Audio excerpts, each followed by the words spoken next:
Mes chers amis, nous allons retrouver notre princesse de France 3 Alsace. Notre réponse, parce que toi aussi, du haut de ta tour, tu jettes tes cheveux afin de laisser les princes charmants monter. Oui, laisse pousser, laisse pousser. Voilà. Laisse pousser, Stéphanie. Et moi, Oui, parce que je vais vous parler des Turmwächter, les gardiens de la tour. Il en reste un. Il est à Colmar, dans l'un des édifices religieux les plus prestigieux d'Alsace, la collégiale Saint-Martin de Colmar. Et il s'appelle Lucien Kohler, il a 70 ans et ça fait 15 ans qu'il y monte quasiment tous les jours dans cette tour. Regardez. C'est l'édifice le plus prestigieux de la ville de Colmar. Et c'est sans doute pour cela qu'il est sous surveillance depuis le XIIIe siècle. Ceux qu'on appelle ici les Turmwächter se relaient dans sa tour de 71 mètres de haut.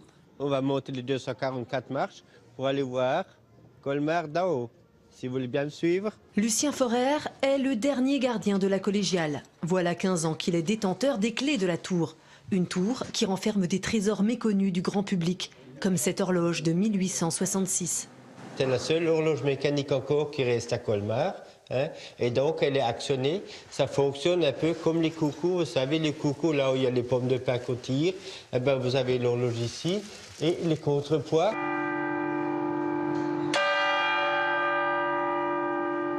Un peu plus haut, nous pénétrons dans le clocher. À partir de là, Lucien continue la visite en habit de pèlerin et nous présente une cloche particulière. Ça, c'est la Jean-Marie. C'est en l'honneur d'un campagnologue qui était abbé ici à Saint-Martin et qui a tenu à refaire le carillon. C'est un des plus beaux carillons d'Europe. Un carillon qui surplombe ces toitures du XIIIe siècle. Un décor médiéval qui est le quotidien de Lucien Forer, très attaché au lieu par son frère qui fut abbé ici pendant 15 ans. En endossant ce rôle de gardien, il apporte sa pierre à l'édifice. Lui, le dernier d'une longue lignée de Turmwächter qui avait autrefois un vrai rôle à jouer. C'était des personnes qui étaient ici, là-haut, qui sur la tour et qui avaient une fonction de regarder continuellement ce qui se passe autour pour voir si éventuellement ils voyaient quelque part de la fumée. Et dès qu'ils voyaient de la fumée, ils avaient ordre de sonner la petite cloche qui est là. Ils indiquaient avec un drapeau la direction où intervenir, des usages d'un autre âge. Lucien, lui, se réfugie le plus souvent au sommet de la tour, car sa vraie passion, il la vit là. La tour, c'est un support, mais la passion principale, c'est les cigognes.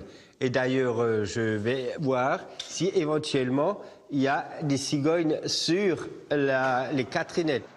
Martine et Martin, il les a baptisés ainsi, ont quitté leur nid au milieu de l'automne. Lucien les attend de pied ferme pour le printemps prochain. De là-haut, elles sont ses compagnons de route. On est un peu au paradis là-haut. Malheureusement, il faut de nouveau descendre sur Terre après. Quand il redescend sur Terre, c'est pour partager avec ses amis colmariens les mystères de la collégiale qu'il connaît si bien. Stéphanie, et voilà, c'est un beau Quasimodo. Lui, il est beau, Lucien. Hein, bah mais oui, il n'est pas bossu. Hein. Oui, au contraire, il s'entretient. Il n'est pas bossu, non, mais il est alerte, dis donc. Il est alerte. Tu as dit que c'était le dernier d'une longue lignée, donc la relève ne sera pas assurée ?